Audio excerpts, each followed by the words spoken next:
प्यारे दोस्तों नमस्कार। मैं राजीव उपाध्याय यायावर।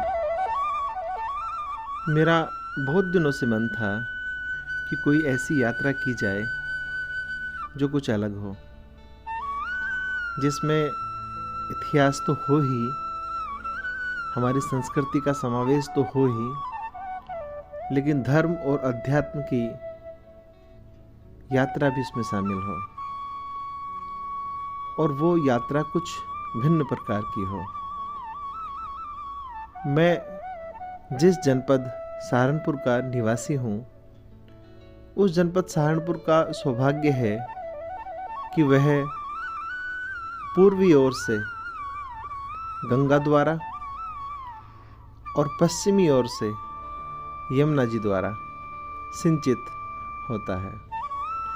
दोनों की जलधाराएं सहारनपुर के दोनों ओर से होकर बहती हैं, और सहारनपुर को सौभाग्य ये भी प्राप्त है कि पर्वत से निकलकर जब ये दोनों जलधाराएं भूमि पर अपना रास्ता तय करती हैं, तो सहारनपुर जनपद दोनों के बीच में ऐसा प्रतीत होता है जैसे हिमालय की दो भुजाएं हों और उन्होंने सहारनपुर रूपी एक छोटे बालक को अपनी गोद में सहेज लिया हो।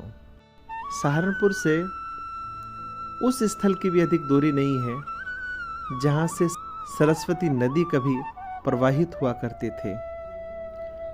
आज भी यमुनानगर जिले हरियाणा राज्य के ऊपरी भाग में एक स्थान है जिसका नाम है श्री आदि बद्री। उस स्थान में ये माना जाता है कि यहीं से प्राचीन सरस्वती नदी की जलधाराएं धरा को छूने आगे बढ़ते थे। मैं कई बार आदि बद्री क्षेत्र में होकर आता हूँ तो मुझे एक अजीब सी ऊर्जा अपने अंदर महसूस होती है। तो मैं कभी भी ऐसा कोई अवसर चूकना नहीं चाहता जब मैं आदि बद्री न जाऊं। तो मेरे मन में आया कि क्यों ना एक ऐसी यात्रा की जाए जहां से मैं प्राचीन सरस्वती नदी, यमुना जी नदी और श्री गंगा जी नदी तीनों के दर्शन में एक दिन में कर पाऊं, और तीनों के जल का आचमन उनको महसूस कर सकूं, और उस जल को भी, पवित्र जल को मैं लेकर भी आ सकूं। मेरे मन में बहुत दिन से चल रहा था क्या ये यात्रा मैं कर पाऊंगा, क्या संभव हो पाएगी। तो करीब 1 वर्ष से मैं ये सोच रहा था कि ये यात्रा मैं करूं, लेकिन क्योंकि ये एक बाइक के माध्यम से एक सरल यात्रा नहीं थी, क्योंकि करीब 295 किलोमीटर गूगल के द्वारा दिखाया गया पूरा यात्रा। जब मैं लौटकर अपने घर आता, एक ही दिन में मुझे आना भी था। तो पहले मैंने प्रयास किया कि कुछ मित्र इसमें शामिल हो सके, लेकिन ऐसा संभव ना हो सका। किंतु फिर स्वयं ही निर्णय लिया और मैं प्रातः 6 बजे इस यात्रा की ओर बढ़ चला। मन में संकल्प था कि मैं एक ही दिन सरस्वती नदी से होता हुआ यमुना जी नदी को छूता हुआ और फिर गंगा जी के तट तक पहुंचूं। मैंने यात्रा अपने गांव सोराना, जो सरसावा कस्बे के अंतर्गत है, यहाँ से मैंने शुरू की। गांव सोराना से मैं आगे बढ़ा, सरसावा कस्बे को होता हुआ सहारनपुर के गांव शाहजहांपुर पहुंचा, जहां आगे यमुना घाट है। मैं आगे की ओर बढ़ा, फिर यमुनानगर और जकाद्री से गुजरता हुआ एक पुराने क्षेत्र में पहुंचा जिसका नाम था बिलासपुर। मान्यता है कि बिलासपुर का प्राचीन नाम व्यासपुर था, जो महर्षि व्यास जी के नाम पर आधारित है। पूरा क्षेत्र के पास पहुंचा जिसका नाम है कपाल मोचन।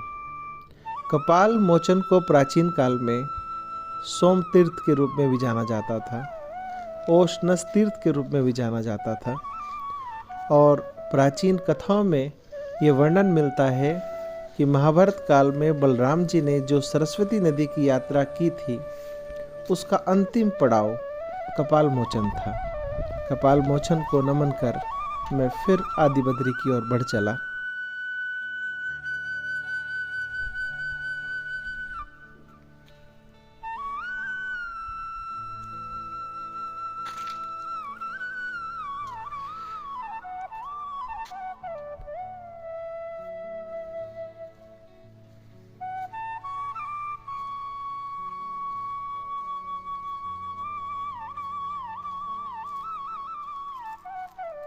आदि बद्री का यह पुरातन क्षेत्र सदैव ही नई ऊर्जा देने वाला है।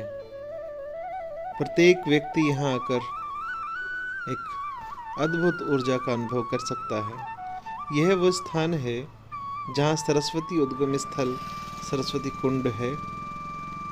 ये देखिए आप कि यहाँ का पानी बिल्कुल साफ दृष्टिगत होगा। ये छोटा सा एक कुंड बनाया गया है। इसमें पीछे की ओर से धीरे धीरे छोटी छोटी बूंदों से बनकर आई पतली पतली जलधाराएं आ रही हैं और वहाँ एक गोमुख है। गोमुख के माध्यम से जलधाराएं छोटी छोटी आगे बढ़ती हैं। ऊपर पर्वत की ओर से रिस रिस कर जल यहाँ पर आता है। इसी स्थान को प्राचीन सरस्वती नदी के उद्गम स्थल के रूप में जाना जाता है। ऐसी अनेक जलधाराएं कभी दूसरे पर्वत के क्षेत्रों से भी नीचे की ओर इकट्ठा हुआ करती थी और सरस्वती नदी का विराट और विशाल स्वरूप बनता था। देखिए ये पावन क्षेत्र बड़ा शांत है। यहाँ से लोग जल लेकर अपने घरों में पवित्र आयोजनों के दौरान प्रयोग किया करते हैं। माँ सरस्वती ज्ञान की देवी हैं। उन्हें ज्ञान की देवी इसलिए माना गया कि प्राचीनतम वेद ऋग्वेद सरस्वती नदी के किनारे ही लिखा गया और वेदों का अर्थ ही होता है ज्ञान। तो ज्ञान की जन्मदात्री माँ सरस्वती यहाँ विराजमान है। देखिए पीछे जल एकत्र हो रहा है। इन पत्तों के माध्यम से जल टपक टपक कर नीचे आता है और फिर गोमुख के माध्यम से आगे की ओर बढ़ जाता है। देखिए सुबह सुबह का सुंदर दृश्य कितना मनमोहक है।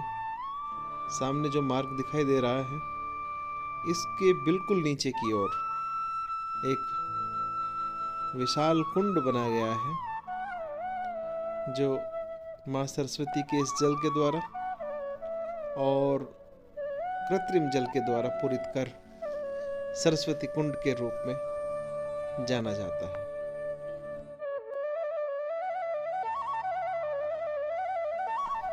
मैंने पवित्र सरस्वती जी का जल बोतल में लिया।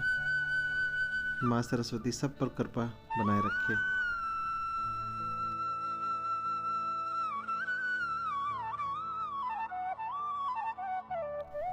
सरस्वती कुंड से थोड़ी ही दूर विद्यमान है आदि बद्री भगवान और आदि केदार भगवान।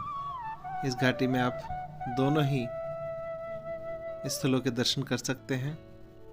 यद्यपि मैं माँ सरस्वती को नमन कर अब यमुना जी की ओर बढ़ूंगा।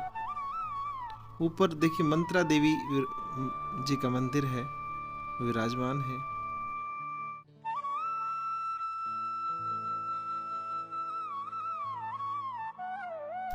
यह सरस्वती कुंड के रूप में जाना जाता है।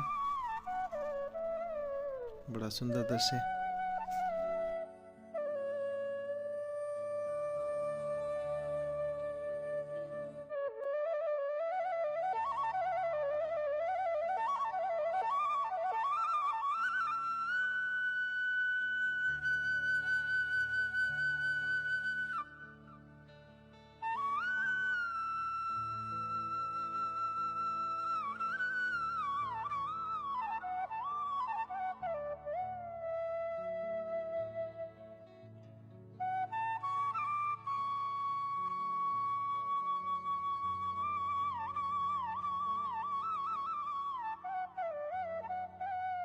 मैं आ पहुंचा श्री राधा कृष्ण हनुमान मंदिर यमुना घाट पोटा साहिब। इस पावन पथ से होकर मैं यमुना जी के तट पर पहुंचा। यहाँ पवित्र मंदिर बहुत सुंदर बनाया गया है। यमुना जी का जो किनारा है वो बड़ा पावन है। पवित्र जल बिल्कुल स्पष्ट दिखाई दे रहा है। नीचे की आप पत्थरों की पंक्तियां भी देख सकते हैं। यह वही यमुना है जहां दिल्ली में जिसे बहुत गंदा स्वरूप प्रदान कर दिया गया है, लेकिन आप देख सकते हैं कि जिस यमुना को आगे चलकर हम लोगों ने गंदगी का भंडार बना दिया है, वो कितनी पवित्र, कितनी निर्मल, कितनी सहज होकर यहाँ से जाती है। ये देखिए, मैंने पोटा साहिब में जो पुल है उसके ऊपर से कुछ चित्र लिए। वहां से आप देख सकते हैं कि कितनी सहज सरल तरीके से एक निर्मल यमुना की जलधाराएं आगे को बढ़ती हैं। जस्ट नीचे की सतह दिखाई दे रही है। मैंने पवित्र जल यहाँ से लिया और इस जल को लेकर मैं कृत्य हुआ और अपनी यात्रा पर आगे बढ़ गया।